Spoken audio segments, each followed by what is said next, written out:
প্রিয় অষ্টম শ্রেণীর শিক্ষার্থীবৃন্দ, আশা করি তোমরা ভালো আছো। ষান্মাসিক সামষ্টিক মূল্যায়ন 2024-এর আগামী 10 জুলাই অনুষ্ঠিতব্য পরীক্ষার প্রশ্নপত্র এটি। শিক্ষার্থীদের জন্য নির্দেশনা। ইসলামের বিধিবিধানের আলোকে প্রাকৃতিক দুর্যোগের সময় করণীয়। আমার আশেপাশের পরিবেশে প্রায়শই বিভিন্ন ধরনের প্রাকৃতিক দুর্যোগগুলো কেন হয়? এ দুর্যোগের সময় বিভিন্ন ধরনের বিপর্যয় দেখা দিতে পারে। এ সময় ইসলামের বিধিবিধান চর্চা ও অনুশীলনের জন্য বিশেষ নির্দেশনা রয়েছে।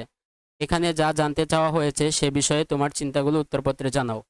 কাজ 1, প্রকৃতি পর্যবেক্ষণ ও অভিজ্ঞতা বিনিময়। তোমার আশেপাশের এলাকায় প্রাকৃতিক পরিবেশে কি কি বিরূপ চিত্র দেখতে পাও তা চিন্তা করে দেখো। এবার তোমার দুইজন বন্ধুর কাছ থেকে শুনে তারা চিন্তা করে চিত্র খুঁজে পেল। আলোচনা করে এ বিষয়ে তাদের ভাবনা জেনে নিয়ে ওকে লিখো। অর্থাৎ তোমার আশেপাশের এলাকায় প্রাকৃতিক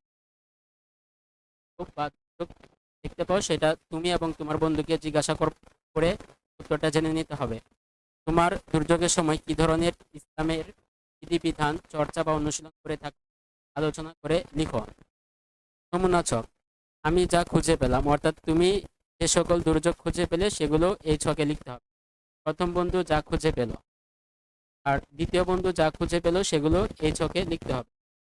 কাজ 2, সমস্যা খুঁজে বের করি। তোমার বন্ধুদের চিহ্নিত প্রাকৃতিক দুর্যোগ সময়ের ফলে কি কি সমস্যার সম্মুখীন হতে হয় বলে তুমি মনে করো?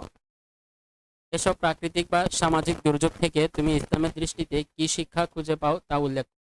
কাজ 3, সমস্যা সমাধানে ইসলামের নির্দেশনার আলোকে করণীয় নির্ধারণ। 4 জন বন্ধুর সাথে আলোচনা করে দুর্যোগপূর্ণ বিভিন্ন মোকাবেলায় ইসলামের বিধিবিধান অনুযায়ী আমার বা আমাদের করণীয় কি তা ছকে লিখে উপস্থাপন। ইসলামের বিধিবিধান, আমার বা আমাদের করণীয়, চর্চা বা অনুশীলনের কৌশল। কাজ 4, মানুষ ও প্রকৃতির কল্যাণ। তোমাদের করণীয়গুলোর আলোকে নিম্ন ছক অনুযায়ী কিভাবে কল্যাণ করতে পারো তা বিশ্লেষণ করো। নমুনা ছক। অভিমতগুলোকে শ্রেণীকরণ, ব্যক্তি জীবনের কল্যাণ, ধর্মীয় জীবনের কল্যাণ এবং সৃষ্টি জগতের কল্যাণ, এই 3টি ক্যাটাগরিতে অভিমতগুলোকে শ্রেণীকরণ করে এই ছকে উপস্থাপন করতে হবে। কাজ 5, প্রতিদিন লিখি। উপরের কাজগুলো মানুষ কোন বিশ্বাস থেকে করবে, ইসলামের বিধিবিধান ও নির্দেশনার আলোকে একটি প্রতিবেদন তৈরি করো।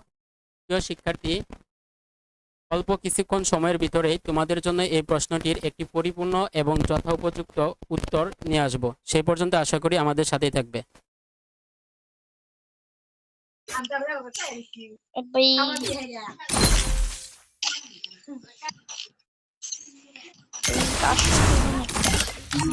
হ্যালো হ্যালো, কি কাস্টম না